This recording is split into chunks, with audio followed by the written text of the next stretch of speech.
Hello and welcome back to Continental Club, where we discuss the hottest topics in European football. Look, we are back on location in the East Dulwich Tavern. Shout out the EDT. Thank you so much for having us as usual. After last week's excellent appearance from Jasmine Baba, though, it's the usual lineup. It's Henry Hill and Michael McCubbin. How are we doing, lads? Yes. Henri, you're just back from Sweden. You're wearing Ukraine shirt. Yeah. How are you doing? I'm really good. Yeah, Sweden was lovely. Quite a contrast from Morocco, though. Going from Morocco to Sweden, you know, two very separate. You've done some great holidays, actually. I'm going nowhere for a while.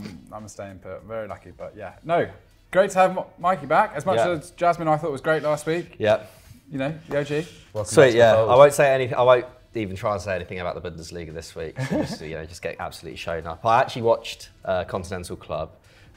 Usually I don't like watch our content that much if I'm not around, but after hearing Jasmine was on it, I was interested to see what she had to say, and I thought she was great. So yeah, really good episode. Go and check it out after this if you haven't already. Interesting. Daniel Farke going to Gladbach. Gladbach. Is that what's going on? Is it? Yeah. I've been well out of the loop. I've been a bit away as well, but I didn't realise that. Wow. Absolute madness. They do say that German clubs are quite keen on, giving coaches a second chance if they've failed at a club. Yeah. Like we saw with Florian Kohfeldt, who got that chance at Wolfsburg. But yeah, Daniel Farke getting a job at Gladbach. Didn't see that coming personally at all. But today, guys, we're going to talk about how to fix your club with £50 million, which we thought was quite an intriguing amount of money, because obviously it's probably 2 or 3 signings, but it's not a substantial amount on any player. We're going to talk about 3 specific clubs, but all the players we mention would be available for any club, so use your imagination if you're also looking to fix your club for £50 million. But we're going to kick off with Atletico Madrid. And Henry, a disappointing season for them. I think they've still got a pretty good squad in general, but they will be looking for maybe a few additions this summer.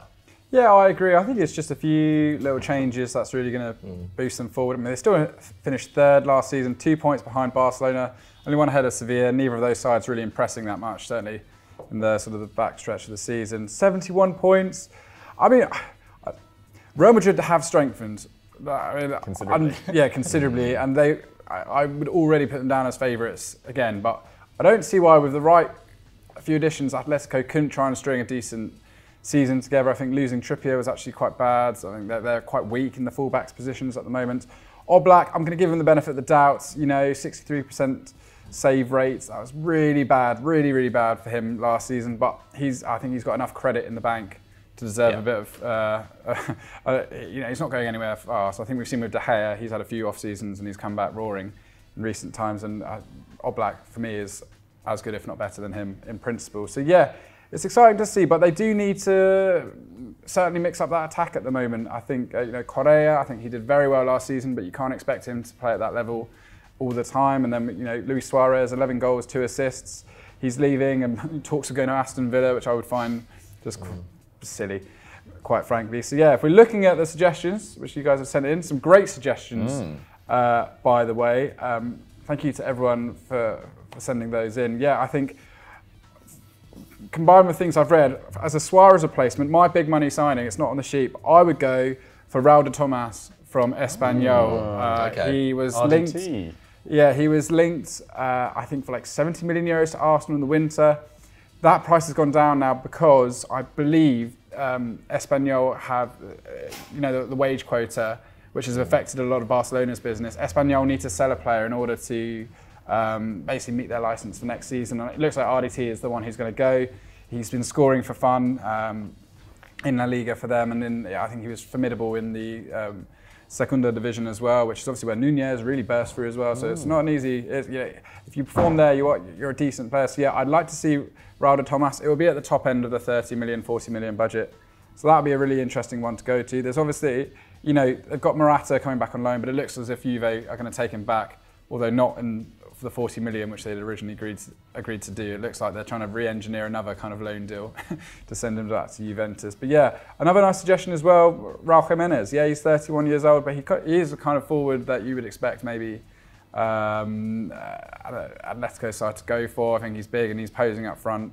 And yeah, I think obviously that injury's really knocked him back a bit. But yeah, I really like that signing. And then in defence, A lot of you guys were suggesting Koulibaly at around the €30 million mark. That would be the top end signing in this situation. I do like that signing a lot. I think it'd be more expensive than that, is my thinking. You reckon maybe a bit more, but yeah. Then Stefan de Vrij as well. I don't think he would be 30 million. I think that would be more the 20 million mark as well. I think he's got 1 year remaining on his deal at Inter.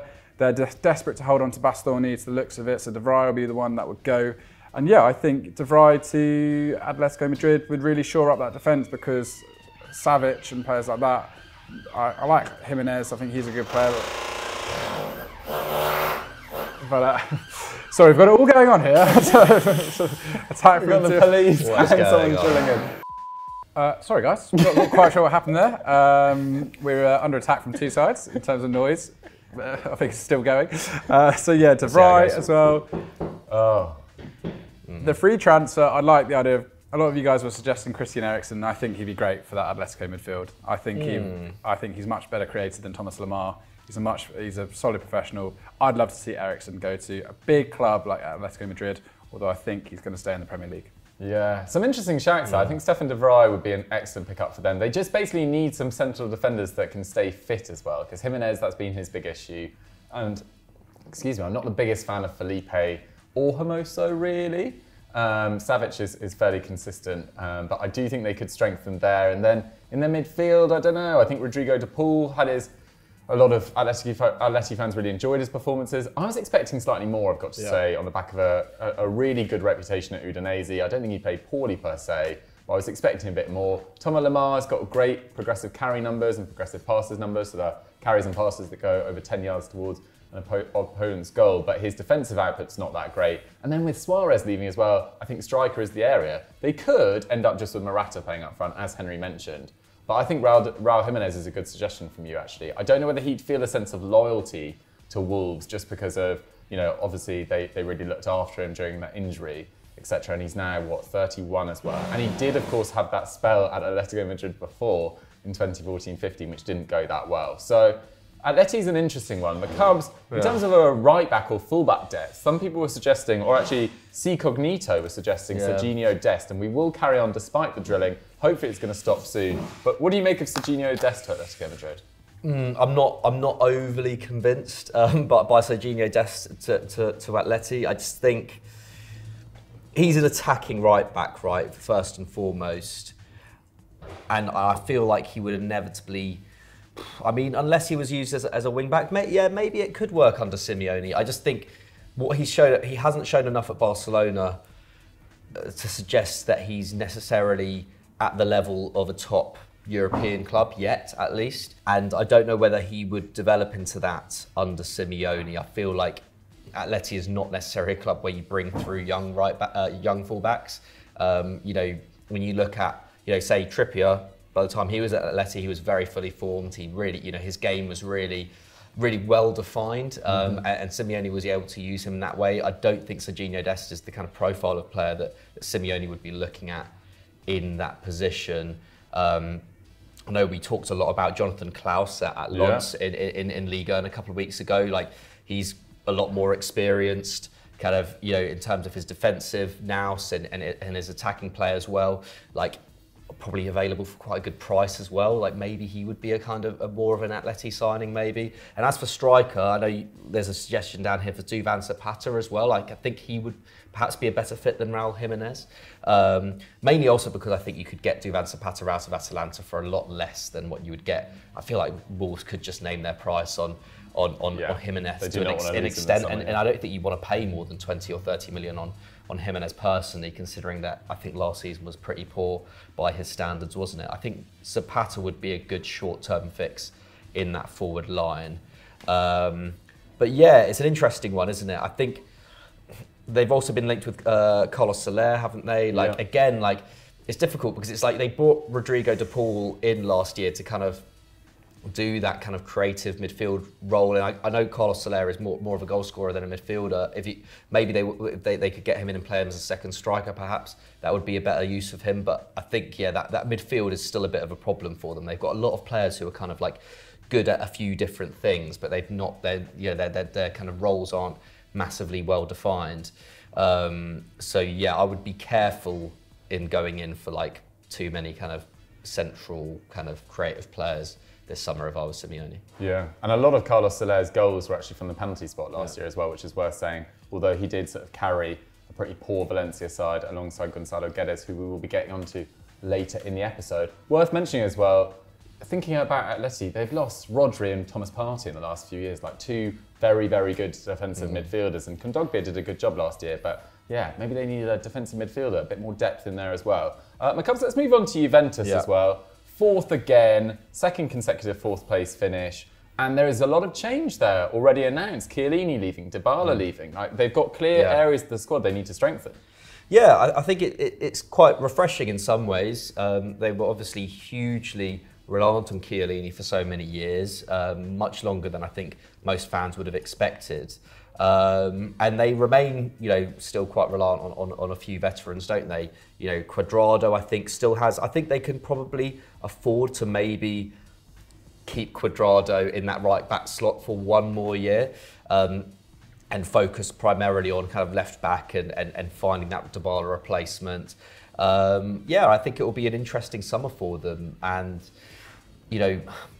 I think they will be able to challenge for the Serie A title next year if they get things right. They've been linked with Domenico Berardi, as have pretty much every Italian top club. Di Maria as well. That deal looks to have kind of stalled a little bit in recent days. Apparently they're not feeling so confident, according to Fabrizio Romano. He wants a 2-year contract, apparently. They want to offer a 2-year contract and he wants 1 year. So that's kind of, on the rocks a little bit. Again, also Paul Pogba, that looked like a dead cert 2 weeks ago, didn't it?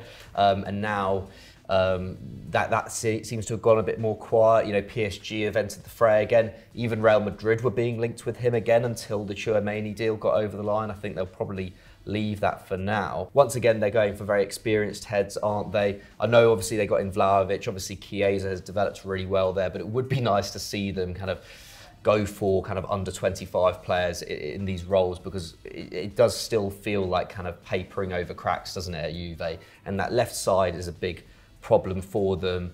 But in the midfield, I do think that a few weeks ago, I think I really kind of shot down the idea of Pogba going there in terms of whether it be a good move. But actually, I've kind of softened my stance, and I actually think if they can get him on a decent wage, like 200,000 a week or less, I don't actually think it's the worst. Like I do think there is a space in that midfield for a kind of mobile box-to-box midfielder who can create. I think that midfield is in a better position than it was last year. I think Locatelli and Zakaria are both very good signings. And actually, Pogba could potentially suit them if they were to go for a 4-3-3. If they don't, then I'm not sure it works really. But if they are, then I think that would be potentially a good signing if they can't get Di Maria through the door. The left side is still a problem. They desperately need a left back. Alexandro hasn't really done it. It looks like Luca Pellegrini could be off as well, which is a shame, considering he's still got 2 years left on his contract. So there's a few out there. David Raum, we've obviously spoken about a lot, myself in particular. We don't need to go through his numbers too much, but 7th for expected assists in all of Europe last season. He could probably be available at a decent price, was got on a free. Getting players out of the Bundesliga in general is obviously is cheaper than in a lot of other countries, isn't it? Transfer fees domestically there don't tend to go too high, when you're buying from a side which finished 9th in the league last term, I think you're always going to get a pretty good deal, especially if there aren't there isn't too much competition at the moment. There doesn't seem to be. I actually recommended him for Newcastle as well. I think if a top European club doesn't come in for him, I think he could be a good option if Howe really wants to progress that side down the flanks. I know Target's been got on, I think, a 4-year contract now, so it might not be a priority for them, but I think he would still be a good option. But I think the main thing is, I think the left side and getting that creative spark in the middle, because Dybala's obviously a big loss. If like Henry said that Morata is looking more like a possibility for staying now, I think that's really good for them as well, because I think him and Vlahovic seem to have quite a good thing going towards the end of the season. I mean, those three, including Dybala, I thought looked really, really good together. So like if they can keep Morata and get like a decent, kind of decent link-up player, to kind of complement them, which I think Paul Pogba can be in Serie A, then I think they could have quite a good season next season. Yeah, that's the interesting thing, I think, Henry. It's kind of needs Allegri to determine what sort of formation he wants to play. Because if he wants to go for 4-3-3, then they don't really need to sign an actual sort of out-and-out Dybala replacement necessarily. No. If Pogba's coming in, if Di Maria's coming in. But if they want to play a 4-2-3-1 or something like that, then they could look at more sort of number 10 options. What would you do in the sort of forward areas? Because Bernardeschi's left as well. Not sure about Morata. Dybala's obviously left. Would you go for a sort of backup striker to Vlahovic, or would you be looking for a more creative player? Yeah, a lot of people were recommending Scamacca from Sassuolo, and I think if they could get him for around 30-35 million, I mean, with Juventus it's a bit difficult. You don't quite know how much money, because there's a big thing that they spent all their budget when they bought Vlahovic in the winter.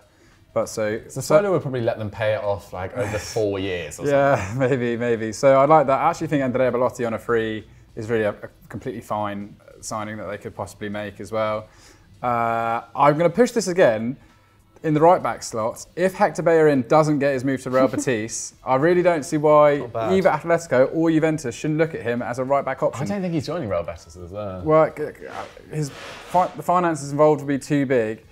Well, potentially. I just think that if Darmian can be a player for Inter Milan, which he has become, then I don't see why Bellerin wouldn't do a job for an Atletico or a Juventus, certainly behind Cuadrado, as you say. He's slightly ageing out a little bit. He's got the speed, he's got the kind of experience at this point, and I think he'd only be available for about the £10 million mark. But yeah, Belotti, I like your suggestion of Yusuf Poulsen down here, 9 years playing with Leipzig.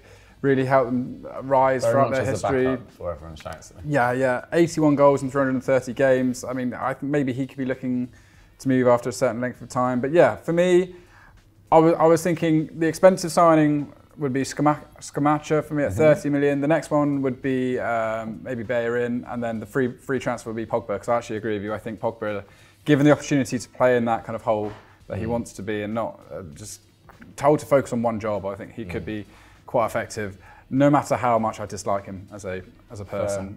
I think Bellerin, Henry's going to be pushing Bellerin until September, I think. Yeah. Well, which is fair enough. He had a great season. He had a great season. I do think they need to get an understudy right back in. I just think the left back is so crucial because Alexandrov is just, I think, quite average now, to be honest. He's so inconsistent in particular. He can have the occasional good game, but I just think he's so inconsistent. Whereas Cuadrado, which blew my mind, was the only Juventus player in the top 30 in terms of chances created in the whole of Europe, which I thought was quite damning for a club of Juventus' side to have such little creativity.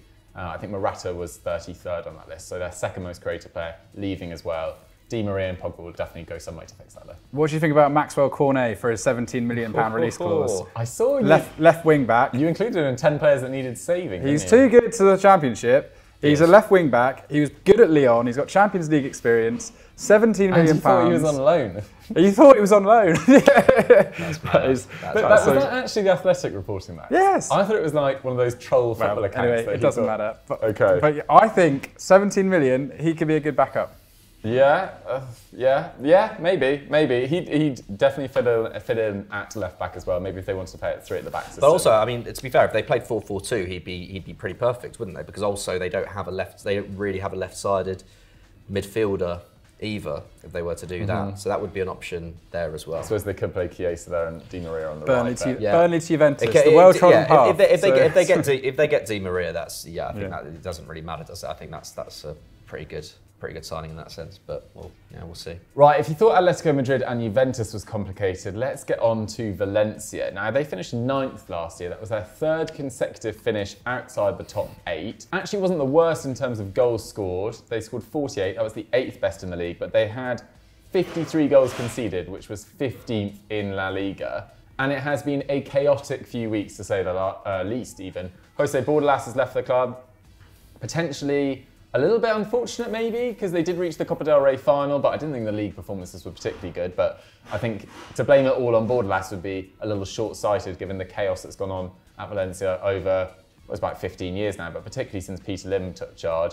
They've also lost their president. Anil Murthy was fired because there was some undercover tapes revealed of a business meeting with some local businessmen in which he called Newcastle and Liverpool cities, and also said he was going to ruin the career or reputation of Carlos Soler if he left the club this summer. As McCubbs said earlier, he is close to joining, I think it was McCubbs, close to joining Atletico Madrid in, I think it's about a €50 million deal. So they're losing their best performer from last year. They've lost their president, they've lost their manager, they've replaced him with Gennaro Gattuso, who actually in his last spell at Napoli wasn't too bad, but doesn't bring about that much calm, I would say. Doesn't really seem like a natural fit for this role. And in terms of what they need, well, they've actually got a really young side. I think they've only got 2 players in their top 11 most used who are over the age of 25, compared to a few years ago where they actually had a really old side.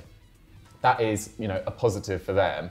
But I think they need a bit more experience, and they need more goals, basically, if Carlos Soler's leaving. He scored 11 last year. Gonzalo Guedes also got 11. They were their 2 top goal scorers. Guedes is being linked with Wolves. So it's a bit of a mess, really, I would say, Valencia. So I'm up for any suggestions, lads. McCubbs, who do you think Valencia could and should get in any position? Well, I mean, we've got a decent suggestion down here from Liam Patterson. Ismail Assar, who's been linked with Newcastle. Obviously, he's gone down with Watford. Like, numbers-wise, he's always shown pretty promising signs, hasn't he? And somehow has never been snapped up. Maybe there's a reason for that. But I feel like maybe, going to a new country would be good for him. Luis Muriel's also been suggested here. Again, they could do with some firepower up top. I'm amazed that 48 goals is good enough for the 8th best, by the way, in La Liga. Just goes to show how kind of defensive the league has become, hasn't it? I mean, with Valencia, it's just, I don't actually know how much money they have to spend this summer. I agree with you, Duke. Gattuso is a weird appointment. In some ways, I like Gattuso, actually. I think he's a great motivator. I thought everyone's scared. And I think he was quite underrated at Napoli as well. In that, I don't think the problem is that at Napoli there was already a very well-defined system there, and he didn't have to change it too much. He just had to kind of keep players on side, and he pissed off a few people, but generally speaking, I think he did an all right job there in terms of stabilising them. But at Valencia, obviously, that's not necessarily the case. Again, they're fairly, I don't know, there's a lot of work to be done there, and I don't think Gattuso's really had a job like that since Milan, and at Milan, results were mixed to say the very least.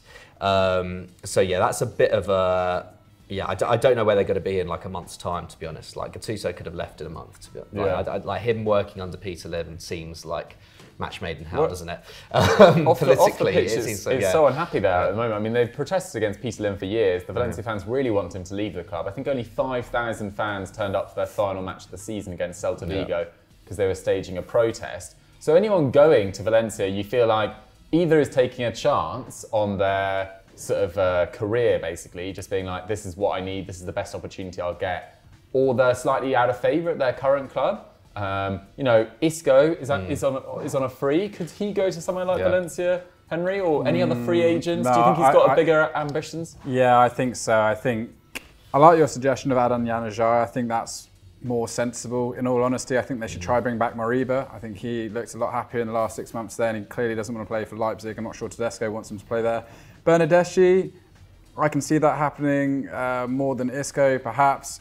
I was in Sweden, actually. There was Jordan Larsson, Henrik Larsson's son, who was killing it for Spartak. He got to leave Spartak to go back to Sweden, where he scored loads of goals. They're talking about him going to La Liga next. He had a great record for Spartak. He's available on a free. So. Henry with another local scouting mission. I think those are the kind of shouts that Valencia do need to go for, though. Risky. Yeah, well, kind of just cheap kind of. Taking it, because this club is not. I don't feel like this club's going anywhere soon, or going anywhere fast. And it's there's not much money to spend. How many kind of established names are actually going to fancy it? Like you were saying, Dukes. I think that is in some ways the way to go, and let Gattuso just kind of, make this team in his image in that sense. Like it could, you never know, it could work. Yeah, I think actually Minamino, that would be a quite sensible one. We saw a lot of people suggesting that if he's available for £17 million, I do think that's actually the kind of move that would be good for him. To go to somewhere like Valencia, I think Joselu, we were talking about that, just bringing a forward who's going to score some goals. Gonzalo Guedes actually looks like he's Roma. I really want him to replace Henrik Mkhitaryan, and I've been reading that they're going to try and send Amadou Diawara the other way as well, which could be quite an interesting midfield for the option, although he hasn't played a lot of football in recent times. But yeah, Guedes to Roma I think would be an awesome move, certainly to replace Mkhitaryan with a big name. So yeah, it's really tricky. I think they're going to have to look for players with a point to prove or beat people to signings in the lower leagues. I think that's really the way they're going to go. But it is a fascinating job. I just don't believe that Jorge Mendes / Gattuso are the two men to facilitate that. I think we're going to see a lot of Portuguese guys.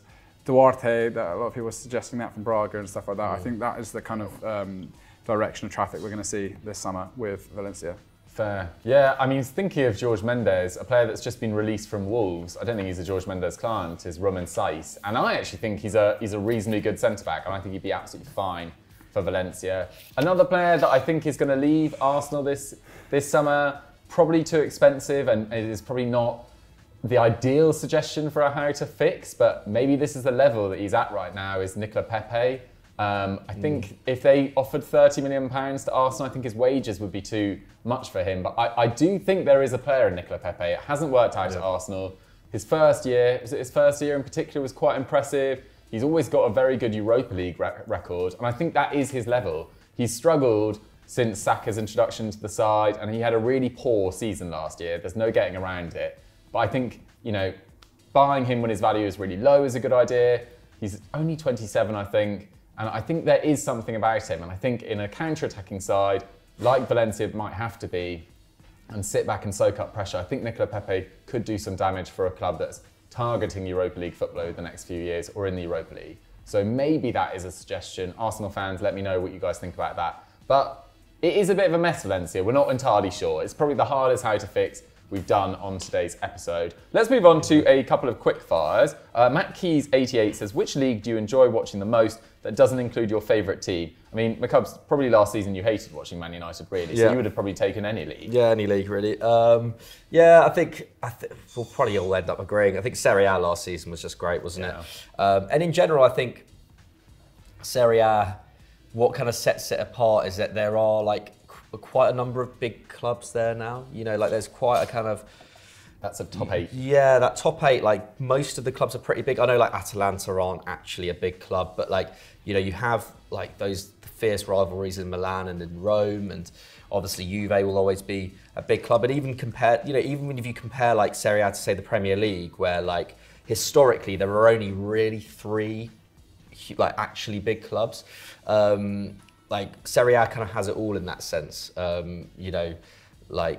You have the kind of north-south divide. You've got kind of Napoli and their history and whatnot. I think there's just a lot of history around Serie A, especially from the kind of 70s to the 90s, which kind of still makes it a really interesting. There's always a lot of interesting stories to come out of that league, and it just so happened that last year it was super entertaining as well. Obviously the title race was great. There's always a club going bankrupt as well. Yeah, there's always a dodgy little bit of weird stuff going on. Part ownership, they love it over in Italy. But I agree with you. I think Serie A was excellent last year. Any other shouts, Henry? You're probably going to suggest the Belgian Pro League or something. No, but it is good. It's a good league. If that combined with the Eredivisie, I think that would be... The Beneliga, in principle, is an amazing idea. I think that would be a really strong league. I think it'd be great. But I remember watching Brazilian and Argentine football. That's just so funny. Any Copa Libertadores game, because the tactics, there's just no midfield. It's just end-to-end football, and the quality of the pitches is generally not great. So there's no kind of technical football playing on in the middle. It is just bombing forward. It is just bombing back. So I've always enjoyed watching that. And I've got a soft spot for the Super League in Turkey as well. I just really think the fan base is wicked. We saw the Trabzonspor celebrations in the park with the light show that they did was wicked. And I'm really pleased for them as well. So yeah, Andres Cornelius, by the way, scored lots of goals last season. Could be a pickup for someone. To Valencia he goes. He's on his way back.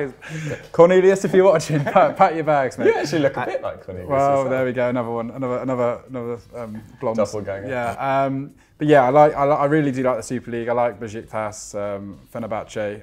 Jorge Jesus has just gone to Fenerbahce, so I'm excited to see what he can do. So yeah, the Super League and the South American football, but yeah, I agree. Serie A, that's the one. For sure. I also like watching the Bundesliga, to be honest. I like the sort of style of play, quite open, end to end. I also really like the fan culture as well. I think German fans, particularly when they travel, are just epic. Like we saw the Frankfurt fans in the Nou Camp. We saw a couple of years ago when Arsenal played Cologne as well. Like their ownership sort of structure, the 50+1, just leads to so much involvement and investment from those fans, and I think it makes a massive difference. So I also really enjoy watching the Bundesliga, but I'm with the Cubs. On the basis of last year, Serie A has just become the one that I always go to first when I want to watch the highlights, or if I want to watch another league, I just always go to Serie A. Whereas a few years ago, it'd definitely be La Liga, which I don't really take that much interest in as much as I did before compared to the other leagues. So yeah, that's my opinion on that. Quickly, let's do Sean 50 Mackenzie's question. What sort of impact do you think Fonseca will have at Lille? Now, I actually haven't seen this, but apparently he's close to joining Lille. Now, Henry, there's a lot of top talent that's going to be leaving Lille this summer. That's a difficult job. I mean, that is massive. He's basically got to start again. Even Zeki Celik, he looks like he's on his way to Roma. I mean, they're just getting gutted. It looks like Botman's now going to Newcastle. Sanchez is going to Milan. He's got a tricky job in his hand. I do like Fonseca, and I don't think he did a terrible job at Roma. But this might just be his level at the moment, and it's hugely dependent on their scouting department and their academy, the state of the academy, because they've just brought through this Onana in midfield, 6'5", amazing player, and they're just going to be heavy reliant on producing gems like that. Because I don't know if they're going to be spending tons of money to replace a lot of the players they're losing at the moment. But I genuinely think, based on this is the end of the cycle for Lille. This is it. This is the end of the cycle. The expectation is going to be incredibly low. I think anything above a 14th place finish next season is a result for Lille, in all honesty. I think they just need to steady the ship and then look forward, because Jonathan David's definitely going to leave as well. It's tricky. It's really tricky, but at least he's going to be able to stamp his authority on this squad straight away, and a lot of people are going to have to buy straight into his ideas. So yeah, like if he's handing a lot of people their first team opportunity in the side, he's going to have the loyalty of these players as well. So it's not all doom and gloom, but it's going to be an incredibly tough challenge to get Lille back competing near the top end of the table, because the top 5, top 6 of Ligue 1 right now is looking pretty strong. Yeah, and it was super competitive last year. I think between 3rd and 5th there was only 2 points in the end, which I think was Monaco and Nice, and Marseille weren't far ahead of that either. It comes the big story from this week also in French football, thinking of Lille, is that Christophe Galtier is being linked with the PSG job, with Luis Campos as director of football. That feels like a big job. Big job. He wants big job. I don't know how I feel about it. Like, I mean, he would make them more functional for sure, but like he would also potentially make them a lot more defensive. Which, maybe that's what PSG need actually to put together a proper Champions League run and go on and win it. But it does feel a bit out of keeping. I guess maybe if Luis Campos really has, inherited a lot of power in terms of picking the next manager, then maybe he does fancy him over someone like Zidane. And maybe, they've obviously got a good working relationship. Obviously, did amazing stuff at Lille. Yeah, it'd be really interesting, wouldn't it? I in some ways, I'd really welcome it, because it would, present a bit of a departure from what PSG have kind of been before. Managers. Yeah, exactly. Keeping it French for one. That would he'd be the first French manager since Laurent Blanc, I guess, at the club. I mean, it would certainly be interesting, but like, it's not. I don't know. It's not exciting, is it? Like, I don't know. There's something that makes me feel like, it's. I don't know. Yeah, and a huge job for Galtier. Like he hasn't had to. Manage those kind of egos before. Yeah, that's it. Having said that, he did do. I think he was the manager when Aubameyang came through at Saint Etienne. Not that Aubameyang's like a crazy ego, but like I do seem to remember when I was kind of reading about him and Aubameyang that he was very good at actually because Aubameyang's always like late and stuff, and he's always had kind of interests Doesn't outside have a watch of the Aubameyang, sport. yeah. Yeah, so like I think he was quite good at like just kind of facilitating what kind of Aubameyang needed and getting him playing, and I think it was under him that he really kind of discovered his best form initially. So so yeah. That's a bit of a tangent, but yeah, I don't really know how to feel about that. Maybe we can discuss it if it happens, if it becomes more real in the next few weeks. Yeah, for sure. I just sometimes doubt, like, there's always reports that PSG players don't respect the manager. I'm not sure how real those are. But if they had doubts about Pochettino and his CV, are they going to welcome Galtier coming in? It would be a weird, especially after the Mbappe deal as well, wouldn't it? It would be a weird appointment to then follow that up with. But Zidane's gone really quiet to PSG. I mean, they'll probably break tomorrow before this video goes out. Zidane appointed as PSG manager, but it does seem a bit quiet on that front. But yeah, we'll see what happens with Christophe Galtier. Luis Campos is probably the best director of football they could have appointed, to be honest. Is he the best for PSG though? Because what's he going to do? Like, his suggestions are going to be quite progressive transfers, which I don't think they look to make. I mean, but should they? And also, should they change their policy? I mean, it hasn't led to anywhere so far. It also depends how much money they actually have to spend this summer after the Mbappe deal. I know that they've been quite good at getting around FFP, but like, if they were ready to offer more money for Tchouaméni than Real Madrid, then they've probably still got another big. True? I didn't hear that. Yeah, it was said that they gave him the better offer, but he always wanted to go to Madrid, so they accepted Madrid, which makes me wonder, like, if they can plump another 100 million out of nowhere, then it could be. There's some players. The thing is, go on. Oh, sorry. I was just going to say that I think there's some players in that squad that he would have really approved the signing of, like Hakimi and Nuno Mendes. But there's like other players in that squad that would he have signed Herrera or Gay or players like that? Like, absolutely not. So it is a bit of a weird squad, and if there's a couple of years Luis Campos, I back them to have a squad that's more suited to modern football. He's really good with academy players as well. I think that's a big thing. Like, PSG have one of the best academies in Europe, and they've just like completely wasted it. I feel like under Luis Campos, those kind of sales are not going to be sanctioned. Like, what's the guy? Xavi Simons. So Xavi Simons, of course, at the moment. And there's another guy who I wrote about recently. I can't remember his name, but he's a kind of creative midfielder. Not kind of completely outkeeping with someone like Aouchiche, who obviously was let go as well. I can't remember his name. Raum in the comments, but like we put him on a video recently.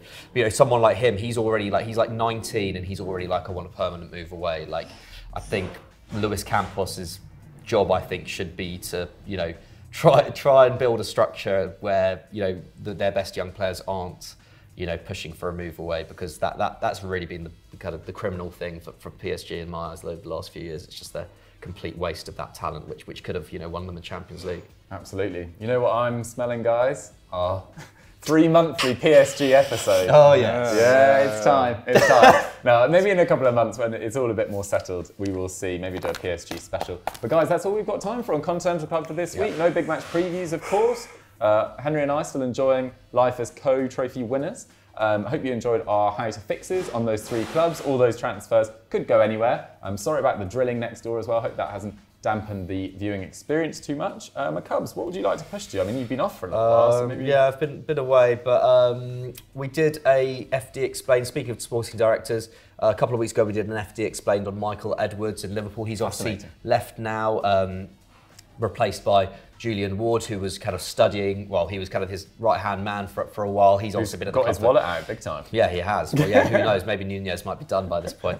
But like, go and check that out. Basically, just a kind of deep dive on basically how Liverpool have operated behind the scenes over the last 10 years. So go and check that out. Nice. Ori?